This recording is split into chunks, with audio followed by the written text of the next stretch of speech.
दोस्तों, आप सभी का स्वागत है जागो उदयपुर के इस भाग में। जागो उदयपुर के इस भाग में आज हम आपको अवगत कराएंगे एक ऐसी समस्या से जो सिर्फ उदयपुर की ही नहीं बल्कि पूरे प्रदेश के लिए एक भयावह स्थिति बन चुकी है।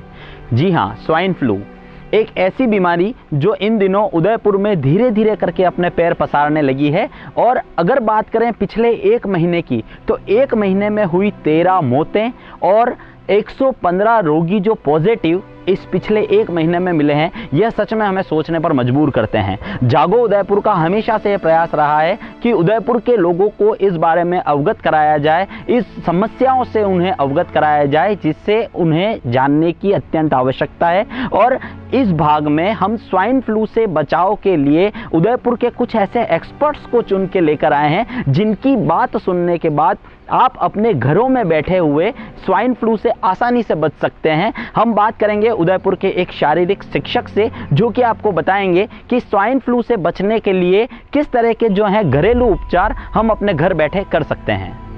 मैं उदयपुर का शारीरिक शिक्षक और फिटनेस ट्रेनर होने के नाते आज आपके सामने स्वाइन फ्लू के बारे में बताना चाहूँगा। स्वाइन फ्लू एक ऐसी बीमारी है जो कई लोगों की जान लेती जा रही है।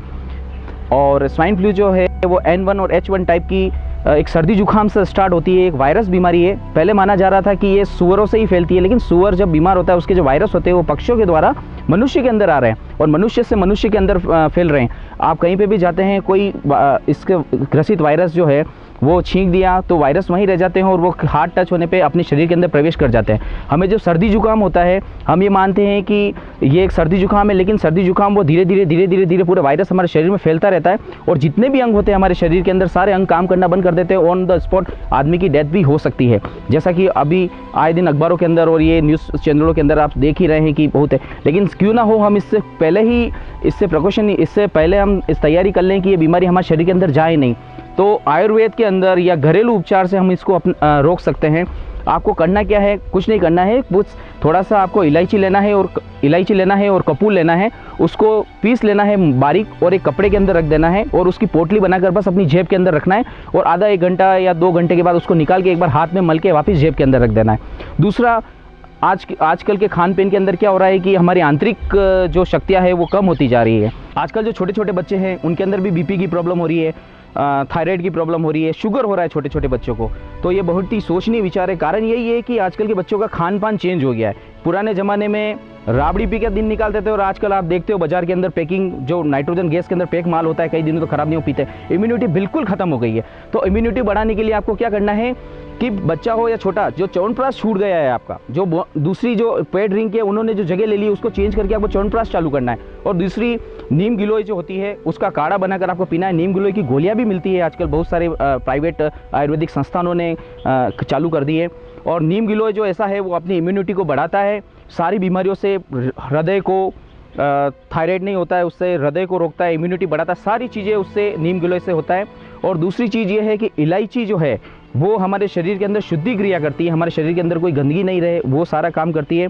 और दूसरी चीज़, सुबह सुबह उठकर 1 लीटर या 1.5 लीटर गर्म पानी पीने का प्रयोग करिए, वो भी बिना कुल्ली किए। क्योंकि बिना कुल्ली किए इसलिए कहूँगा कि जो लार होती है उसके अंदर एंटीबायोटिक होता है, वो बॉडी के अंदर जितनी भी टूट फूट होती है या जितना भी आपके अंदर जितनी भी डैमेज कोशिकाएं होती है उसको वापस रिपेयर करने का काम वो लार कर देती है। जैसे जानवर को आपने देखा होगा कि लग जाती है तो सिर्फ चाटते रहते हैं, वो चाटते इसलिए उसके अंदर एंटीबायोटिक होता है, वो उसको वापस सही कर देता है।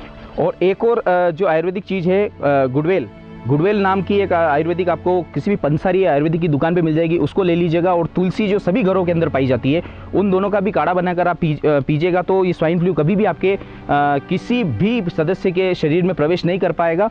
और दूसरी चीज़ ये है कि तुलसी जो है, तुलसी, काली मिर्च और लौंग, इनको और अदरक, इसकी चाय पीने की आदत डालिए। और चाय जो है वो कभी भूखे पेट नहीं पीनी, उसके साथ कुछ भी बिस्किट वगैरह लीजिएगा। क्योंकि रात को जब आप सोते हो तो सोने के बाद क्या होता है कि आपकी जितनी भी एनर्जी होती है वो सोने के बाद खत्म हो जाती है। जब उठते हो तो आपने देखा होगा आपको बहुत भूख लगती है। जब भूख लगती है तो आप जो चाय पीते हो उसके अंदर जो कैफीन होता है वो हमारी बॉडी के अंदर चला जाता है और उससे बहुत कैंसर जैसे बीमारी हो सकती है। तो अंत में मैं यही कहना चाहूँगा कि जो भी मैंने आपको बताया उसमें से आपने एक चीज़ भी आपने कर ली तो आपके, मैं तो कह रहा हूँ स्वाइन फ्लू तो बहुत छोटी चीज़ है, बड़ी बड़ी बीमारियों से आप बच सकेंगे। धन्यवाद। तो ये थे देव रावत जो कि एक सरकारी विद्यालय में शारीरिक शिक्षक के तौर पर कार्यरत हैं। अब हम बात करेंगे अपने उदयपुर के संभाग के सबसे बड़े राजकीय महाराणा भूपाल चिकित्सालय के अधीक्षक श्री लाखन पोसवाल से और जानेंगे कि किस तरह से जो है स्वाइन फ्लू से बचाव संभव है। स्वाइन फ्लू एक वायरस से फैलने वाली बीमारी है जो कि 5 साल से छोटे बच्चे और बुजुर्ग जो 65 साल से ज़्यादा के हैं या जो लंबे समय से कुछ बीमारियों से ग्रसित हैं, जैसे गुर्दे की बीमारी है, लीवर की बीमारी है, ब्लड कैंसर है या डायबिटीज़ है या मोटापे की शिकार हैं, उन लोगों में ये गंभीर रूप धारण कर लेता है। और इसके साल में 2 मौसम ऐसे होते हैं जिनमें कि स्वाइन फ्लू ज़्यादा फैलता है, एक तो बारिश के दिनों में और दूसरा ये सर्दी के दिनों में। और ये एक व्यक्ति से दूसरे व्यक्ति तक हवा के जरिए खांसने से, छींकने से जो व्यक्ति के सांस से कीटाणु निकलते हैं वो दूसरे व्यक्ति में जा सकते हैं, या हाथ मिलाने से जैसे कीटाणु एक दूसरे में जा सकते हैं। इससे बचाव के लिए एक तो ये है कि जो स्वाइन फ्लू के रोगी हैं उनको हमें जल्दी पहचानना पड़ता है कि सर्दी जुकाम, बुखार या गले में दर्द, इस तरह की कोई यदि होती है तो वो स्वाइन फ्लू हो सकता है। उसको हमें तुरंत एक इलाज देने के साथ साथ में ये सलाह देना आवश्यक है कि भाई वो दूसरे लोगों से कम मिले, जिससे खास करके यदि कोई ऑफिस जाने वाला व्यक्ति है या स्कूल जाने वाले बच्चे हैं तो दूसरे लोगों से, स्वस्थ लोगों से मिलेगा वो, तो उनमें वो बीमारी फैल सकती है। तो ये सबसे महत्वपूर्ण है कि हमें इसको जल्दी जो फ्लू लाइक इलनेस है, जो खांसी जुकाम बुखार वाले रोगी हैं, उनको जल्दी पहचान के उनको आइसोलेट करें, घर पे ही आइसोलेट करें। दूसरा, जिस व्यक्ति में कैटेगरी 2 है, जैसे कि जिसको तेज़ बुखार है या गले में ज़्यादा तकलीफ़ है या सांस लेने में तकलीफ़ है, या जैसे मैंने पूर्व में बताया कि उसको कोई पुरानी बीमारी चल रही है, तो उनको हम दवाई तुरंत देना चालू कर देते हैं, जिससे कि उनकी बीमारी ज़्यादा फैले नहीं और वो बीमारी जल्दी से नियंत्रण में आ जाए और उनमें गंभीर रूप धारण नहीं करे। जांच केवल हमें कैटेगरी C में ही करानी होती है, जिनमें कि गंभीर रूप ले लेता है स्वाइन फ्लू और जिनको भर्ती करना पड़ जाता है। दूसरा बचाव का तरीका, एक बच्चों में खास करके 5 साल से छोटे बच्चे और 65 साल से बड़े लोगों में टीकाकरण भी बहुत प्रभावी है। हमारी राज्य सरकार भी इस चीज़ पे विचार कर रही है कि जो हाई रिस्क कैटेगरी है, जिसमें कि स्वाइन फ्लू के सीरियस होने की संभावना ज़्यादा रहती है, उनमें कुछ सब्सिडाइज रेट पे टीके लगवाए जाएं, तो टीके से वो व्यक्ति में इस बीमारी से बचाव होता है, फिर वो आगे फैलने से भी रुकती है।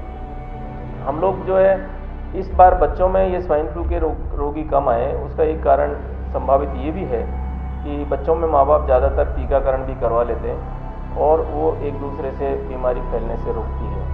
तो ये थे डॉक्टर लाखन पोसवाल, अधीक्षक राजकीय महाराणा भूपाल चिकित्सालय उदयपुर। अब हम जानेंगे कि किस तरह से होम्योपैथी के अंदर भी स्वाइन फ्लू से बचाव के लिए जो दवा है वो महाराणा भूपाल चिकित्सालय में बड़ी आसानी से आप सभी के लिए उपलब्ध है। आइए देखते हैं।